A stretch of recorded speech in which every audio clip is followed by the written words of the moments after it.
আসসালামু আলাইকুম রহমতুল্লাহি ওয়া বারাকাতুহু। আমার সম্মানিত ভাই ও বোনেরা, সালাতের গুরুত্ব এত অপরিসীম, কিয়ামতের ময়দানে সর্বপ্রথম আল্লাহ রাব্বুল আলামিন যেই আমলটার হিসাব নেবেন সেটা কি? সালাত। আল্লাহ রাসূল সাল্লাল্লাহু আলাইহি ওয়াসাল্লাম বলেন, ইন্না আউওয়ালা মা ইউহাসাবু বিহিল আবদু ইয়াউমাল কিয়ামাতি মিন আমালিহি সালাতুহু।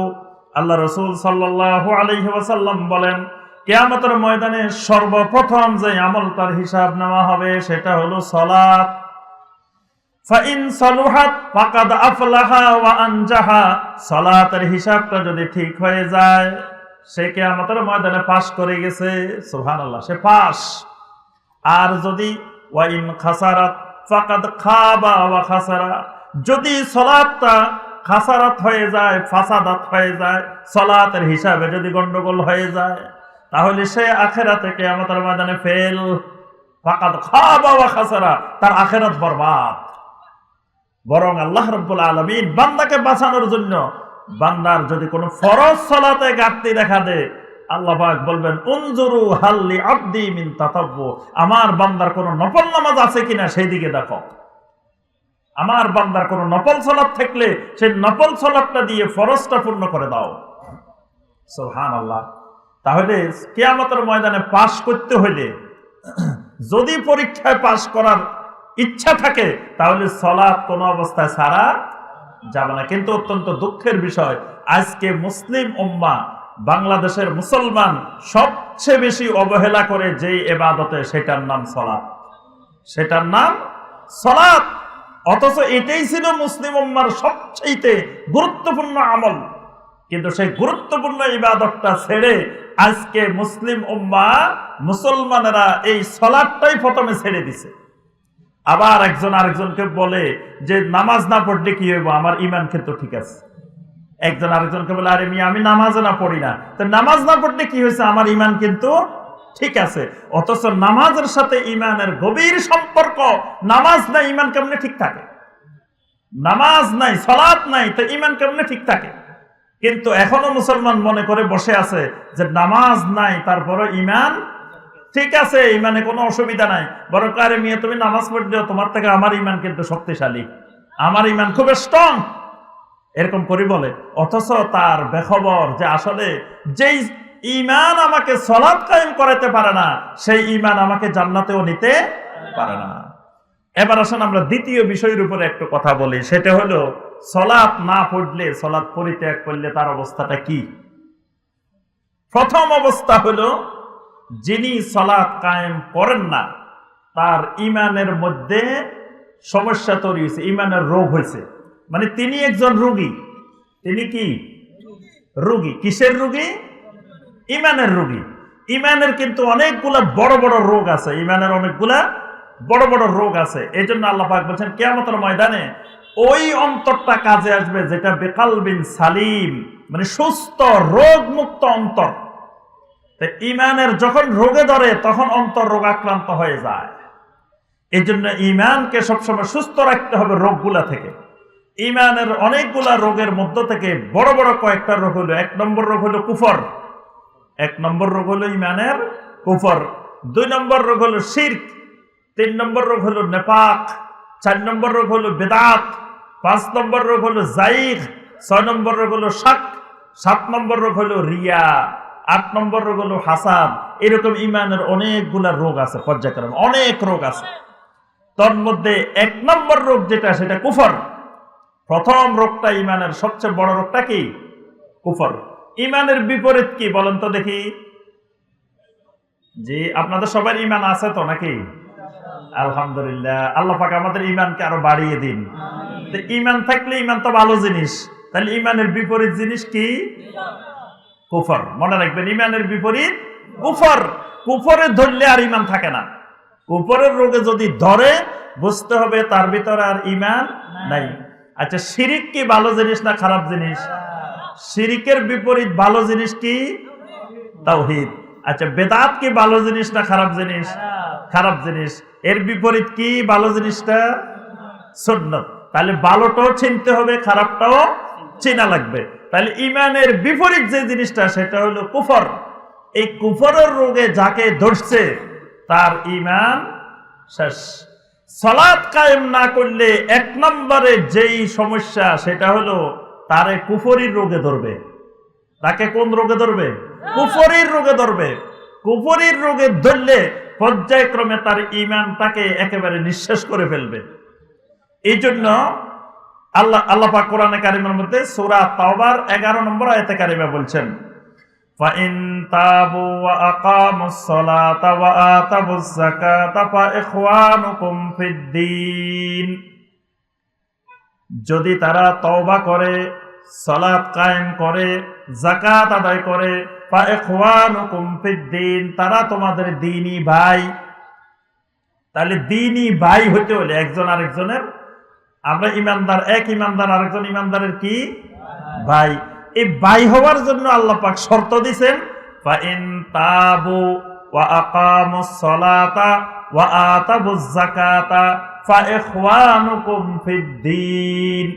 যদি তওবা করে, সালাত কায়েম করে, যদি যাকাত আদায় করে, ফা ইখওয়ানুকুম ফিদ্দীন, তাহলে তারা তোমাদের দ্বীনি ভাই।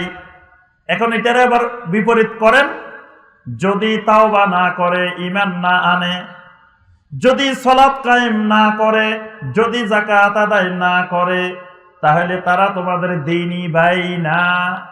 তারা তোমাদের দ্বীনি ভাই না।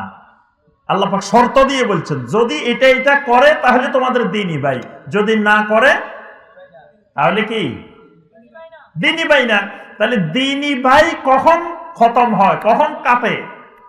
দ্বীনি ভাই তখনই বিচ্ছিন্ন হয় যখন তার ভিতরে কুফরির রোগ ঢুকে। যখন তার ভিতরে কুফরি ঢুকে তখন আর দ্বীনি ভ্রাতৃত্ব থাকে না। আল্লাহ রাব্বুল আলামিন সালাতটাকে এখানে এই আয়াতে কারিমাটাকে ইমাম আহমদ বিন হাম্বল রহমতুল্লাহ আলাইহি, ইমাম আহমদ বিন হাম্বল রহমতুল্লাহ আলাইহি সারা দুনিয়ার মুসলিম উম্মার একজন অন্যতম ইমাম, ইমাম আহমদ বিন হাম্বল রহমতুল্লাহ আলাইহি, শাইখুল ইসলাম ইমাম ইবনে তাইমিয়া রাহমাহুল্লাহ, এই ছাড়াও যুগে যুগে শত শত সালাফে সালেহিন উলামায়ে কেরাম বলছেন যে এই আয়াতে কারিমে আল্লাহ পাক সালাত কায়েম না করলে ভ্রাতৃত্ব ক্যান্সেল করে দিবেন। তার অর্থ হলো সালাত ছেড়ে দেওয়াটা কুফরি, সালাত ছেড়ে দেওয়াটা কুফরি। এই জন্য যারা সালাত কায়েম করে তাদের সাথে আমাদের ভ্রাতৃত্ব কায়েম থাকবে, যারা সালাত কায়েম করে না তাদের থেকে ভ্রাতৃত্ব একটু সমস্যা হবে, পুরোপুরি ভ্রাতৃত্ব কায়েম হবে না। তাহলে যিনি সালাত কায়েম করেন, যারা সালাত কায়েম করেন, তারা যদি কেউ বুকের উপরে হাত বাঁধে তিনিও আমার কি ভাই। কেউ যদি নাভির নিচে হাত বাঁধে উনি আমার ভাই। কেউ যদি রাফুল ইয়াদান করে উনিও আমার ভাই। কেউ যদি রাফুল ইয়াদান না করে উনিও আমার ভাই। কেউ যদি আমিন সশব্দে বলে উনিও আমার ভাই। কেউ যদি আমিন আস্তে বলে উনিও আমার ভাই। নামাজি, মূল কথা উনি নামাজি, সালাত কায়েমকারী, উনি আমার ভাই। কিন্তু যিনি সালাত কায়েম করেন না উনি আমার পরিপূর্ণ ভাই না, এবং উনি লা মাযহাবী। যিনি সালাত কায়েম করেন না উনি কি কথা কয় না, উনি লা মাযহাবী, মানে উনার কোনো মাযহাব নাই। উনি হানাফি মাযহাবের অনুসারীও না, শাফি মাযহাবের অনুসারীও না, মালিকি মাযহাবের অনুসারীও না, হাম্বলি মাযহাবের অনুসারীও না, উনি কোনো মাযহাবেই নেই। এক নম্বর অসুবিধা, সালাত পরিত্যাগ করাটা কুফরি, অর্থাৎ তার নামাজ ছেড়ে দিলে ঈমান চলে যাবে। ঈমান চলে যাওয়ার সম্ভাবনা, কুফরির রোগে তাকে আক্রান্ত করবে। এজন্য যিনি যেভাবে সালাত আদায় করুন না কেন উনি আমাদের ভাই। আরেকটা বিষয় বলছি যে যিনি নামাজ পড়েন না উনি কোনো মাযহাবে নাই, উনি সব মাযহাবের বাহিরে।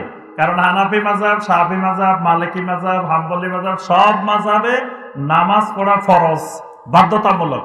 কেউ নামাজ না পড়লে সে হানাফি মাযহাবে থাকতে পারে না। কিন্তু দেখা যায় আমাদের সমাজে বেনামাজি, উনি হানাফি মনে করে বসে আছে, আমি হানাফি মাযহাবের অনুসারী। আরেকজন নামাজ পড়ে তারে কয়লা মাযহাবী। অর্থাৎ যিনি নামাজ পড়েন ওনার এই নামাজের পদ্ধতি অবশ্যই কোনো না কোনো মাযহাবের মধ্যে আছে, যিনি পড়ে না এটা কোনো মাযহাবের মধ্যেই নাই।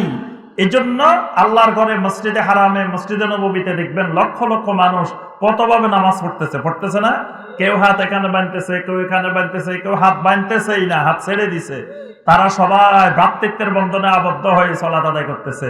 কেউ কাউকে গালিগালাজ করতেছে না, মারামারি করতেছে না, ঝগড়াঝাটি করতেছে না। করতেছে দেখছেন কোনোদিন? মক্কা মদিনাতে কোনোদিন দেখছেন? আমরা কি বাংলাদেশে এই পরিবেশ চাই না? আমরা সবাই এই পরিবেশ চাই যে সালাত আদায় করতে হবে, এটাই হলো মূল কথা। এখন যদি কিছু একতলাপ থাকে কোনো অসুবিধা নাই। যিনি যেমনি সালাত আদায় করতেছেন উনি যদি সালাত আদায় নিয়মিত করেন উনি আমার ভাই, ঠিক আছে? এইগুলো নিয়ে কারোর সাথে কোনো ঝগড়া বিবাদ আমরা কখনো করিও না, করবো না ইনশাআল্লাহ। আমরা মনে করি আমার প্রত্যেক মুসলিম ভাই বোন নামাজি হবে, এটাই জরুরি বিষয়। যেখানে 95% মুসলমান এই দেশে সালাতে আদায় করে না 5 ওয়াক্ত। এজন্য এই 95% মুসলিম ভাই বোন কেমনে নামাজি হয় সেটাই আমাদেরকে চেষ্টা করতে হবে, দাওয়াত দিতে হবে, কাজ করতে হবে, যাতে পুরা সমাজ সবগুলো ভাই বোন নামাজি হয়ে যায়। তাহলে 1 নম্বরে সালাত পরিত্যাগ করা কি? কুফরি। আল্লাহ রাসূল সাল্লাল্লাহু আলাইহি ওয়াসাল্লাম বলছেন, সহিহ মুসলিমের হাদিস, ইন্না বাইনার রাজুলি ওয়া বাইনাশ শিরকি ওয়াল কুফরে তারকাস সালাহ। মুমিনের মাঝে আর মুশরিকের মাঝে, কাফেরের মাঝে পার্থক্য হলো তারকাস সালাহ, সালাত ছেড়ে দেওয়া। আল্লাহ রাসূল সাল্লাল্লাহু আলাইহি ওয়াসাল্লাম আরেকটি হাদিসে বলেন, আল আহাদুল্লাযী বাইনানা ওয়া বাইনাহুম আস-সালাহ ফামান তারাকাহা ফাকাদ কাফার। আমাদের মাঝে আর মুশরিকের মাঝে পার্থক্য যে জিনিস সৃষ্টি করে সেটা হলো সালাত। যে সালাত ছেড়ে দেয় সে কুফরি করে। আব্দুল্লাহ ইবনে শাকিক রাহিমাহুল্লাহ, এই হাদিস তিরমিজির মধ্যে এসেছে, সহিহ হাদিস। আব্দুল্লাহ ইবনে শাকিক রাহিমাহুল্লাহ বলেন, কানা আসহাবু মুহাম্মাদিন সাল্লাল্লাহু আলাইহি ওয়াসাল্লাম লা ইয়ারাউনা শাইয়ান মিনাল আমালি তারকুহু কুফরুন গায়রাস সালাহ। সালাত ছাড়া, নামাজ ছাড়া আর কোন ইবাদত ছেড়ে দিলে সাহাবায়ে কেরামরা কুফরি মনে করতেন না।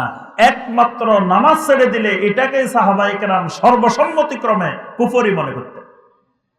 এই জন্য ইমাম আহমদ বিন হাম্বল রাহমাতুল্লাহ আলাইহি বলছেন যে যে সালাত ছেড়ে দেয় তার ঈমান থাকে না। মুহাম্মদ বিন সালেহ আল উসাইমিন রাহিমাহুল্লাহ হুকম তারিকিস সালাত, সালাত পরিত্যাগকারীর বিধান বই লিখেছেন, কিতাব লিখেছেন। সেখানে বিস্তারিত আলোচনা করেছেন যে সালাত যে ছেড়ে দিবে তার ঈমান থাকবে না, এবং যে সালাত ছেড়ে দিবে বলছেন যে সে কোনো বিবাহের ওলি হইতে পারবে না। সে কোনো বিবাহের মানে মেয়ের ওলি হইতে পারবে না, বাবা হইলেও ওলি হইতে পারবে না বেনামাজি যদি হয়। তারপরে সেখানে তিনি সবগুলোর দলিল দিচ্ছেন হাদিস সহকারে। তারপরে বলছেন যে স্বামী স্ত্রী একজন যদি বেনামাজি হয় তাদের বিবাহ থাকে না। একজন নামাজি একজন বেনামাজি, তাদের বিবাহ থাকে না, তাদের ওয়ারাসত বাতিল হয়ে যায়। বেনামাজি বাপের ওয়ারাসত নামাজি ছেলে হয় না, নামাজি বাবার ওয়ারাসত বেনামাজি ছেলে হয় না, ওয়ারাসত ক্যান্সেল হয়ে যায়। এরপরে তাদের হারামে ঢুকা হারাম হয়ে যায়, তাদের প্রাণী জবাই করলে হালাল হয় না। এই জন্য আমি আপনাদেরকে অনুরোধ করব যে বাজারে যে মুরগি কিনতে যান, মুরগি কিনে বেনামাজি দিয়ে জবাই করবেন না, নিজে জবাই করে নিয়ে আসবেন, না বাড়িতে আনি জবাই করবেন। কারণ অনেক ওলামায়ে কেরাম বলছেন বেনামাজি জবাই করলে, কোনো মুরগি, কোনো গরু, কোনো ছাগল জবাই করলে ওইটা খাওয়া হালাল হবে না। এই জন্য নিজে জবাই করার চেষ্টা করুন। আমি এই আমল করি, আমি সবসময় মুরগি কিনতে গেলে বাজারে নিজে জবাই করে নিয়ে আসি, বা বাড়িতে আনি জবাই করি, তাদের দিয়ে আমি জবাই করি না। এইরকম তারপরে অনেক আহলুল ইলম বলছেন বেনামাজি মারা গেলে তার জানাজা হবে না, তার ইস্তিগফার হবে না। মানে কঠিন কঠিন শরীয়ী বিধান আছে এই ব্যাপারে। কারণ এত গুরুত্বপূর্ণ একটা ইবাদত যে ছেড়ে দিছে সে ইসলামের মধ্যে আছে, এইটা আমরা মনে করতেছি আছে, কিন্তু কোরআন সুন্নাহ এটা মনে করে না। এটা সাংঘাতিক বিষয়। দ্বিতীয় বিষয়, নামাজ ছেড়ে দেওয়ার ব্যাপারে স্পষ্ট কোরআনে কারিমে আল্লাহ পাক বলছেন জাহান্নামে যাবে। সূরা আল মুদ্দাসসিরের 42 থেকে 48 নম্বর আয়াত। এখানে জাহান্নামে যাওয়ার কয়েকটা কারণ বর্ণনা করা হয়েছে। 1 নম্বর কারণ, ক্বালু লাম নাকু মিনাল মুসাল্লিন, যে জাহান্নামীরা বলবে যে আমরা দুনিয়াতে মুসল্লি ছিলাম না, নামাজি ছিলাম না, এই কারণে আমরা আজকে জাহান্নামে আসছি। তাহলে নামাজি না হওয়া, নামাজ ছেড়ে দেওয়া, এটা জাহান্নামে যাওয়ার অন্যতম একটা কারণ। 3 নম্বর ক্ষতি, যিনি নামাজ ছেড়ে দিয়েছেন আমরা মনে করতেছি উনি মনে হয় ইবাদত করে না, উনিও ইবাদত করে। যিনি সকালবেলা ফজরের আজান শুনে ঘুম থেকে উঠে গেছেন, উঠে সালাত আদায় করছেন, উনিও ইবাদত করছেন। যে ঘুম থেকে উঠে নাই, লেপ কম্বল গায়ে দিয়ে শুয়ে রয়েছে, সেও কিন্তু ইবাদত করছে। যে উঠছে সেই ইবাদত করছে কার? আল্লাহর যে উঠে নাই শয়তানের ইবাদত করছে। আল্লাহ পাক সূরা ইয়াসিনের মধ্যে বলছেন, আলাম আহাদ ইলাইকুম ইয়া বানি আদমা আল্লাহ তা'বুদুশ শাইতান, খবরদার তোমরা বনি আদম শয়তানের ইবাদত করিও না। তো শয়তানের ইবাদত কেমনে হয়? আল্লাহর ইবাদত না করাটাই শয়তানের ইবাদত। আল্লাহ বলতেছেন as-সালাতু খায়রুম মিনান নাওম, আল্লাহু আকবার আল্লাহু আকবার, হাইয়া আলাস সালাহ। আল্লাহ ডাক দিলেন মসজিদের দিকে, ইবলিস বলতেছে খবরদার শুয়ে থাকো, উঠা যাবে না। তো সে কার কথা শুনছে? ইবলিসের কথা, শয়তানের কথা শুনছে। তাহলে এই ইবাদতটা সে শুয়ে কিন্তু শয়তানের ইবাদত করছে। তাহলে যিনি নামাজ পড়েন না উনি শয়তানের ইবাদত করেন। তাহলে কিয়ামতের ময়দানে আবার তার কি অবস্থা হবে বুঝতেই পারেন, যে শয়তানের ইবাদত করে। এই কারণে আমি আর আলোচনা দীর্ঘায়িত করব না। আমার সম্মানিত ভাই ও বোনেরা, নামাজ আমাদের জীবনের সাথে যেমন আমাদের প্রতিদিন খাওয়া দাওয়া এগুলো যেমন রুটিন মাফিক নিয়মিত জীবন শরীর সুস্থ থাকার জন্য করতে হয়, অবশ্যই আমার আপনার ঈমান সুস্থ রাখার জন্য, দ্বীনকে সুস্থ রাখার জন্য, আখিরাতকে সফল করার জন্য, জান্নাতে যাওয়ার জন্য আমাকে আপনাকে নিয়মিত 5 ওয়াক্ত সালাত নামাজ আদায় করতেই হবে। এর বিকল্প রাস্তা জান্নাতে যাওয়ার আর খোলা নাই।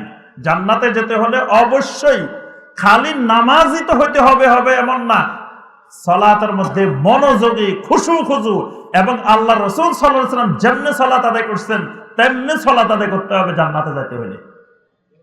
কারণ ইসলামের ঈমানের গুরুত্বপূর্ণ একটা পিলারই হলো সালাত। তো এই পিলার নাই, তার ইসলাম ভেঙে গেছে, ইসলামে নাই। এই জন্য অবশ্যই আমাদেরকে নামাজি হতে হবে। সম্মানিত ভাই ও বোনেরা, জীবনে যা সালাত ছেড়ে দিছি, নামাজ ছেড়ে দিছি, সেগুলো থেকে পরিপূর্ণ তাওবা করে খালেজ ভাবে আল্লাহর দিকে ফিরে আসি।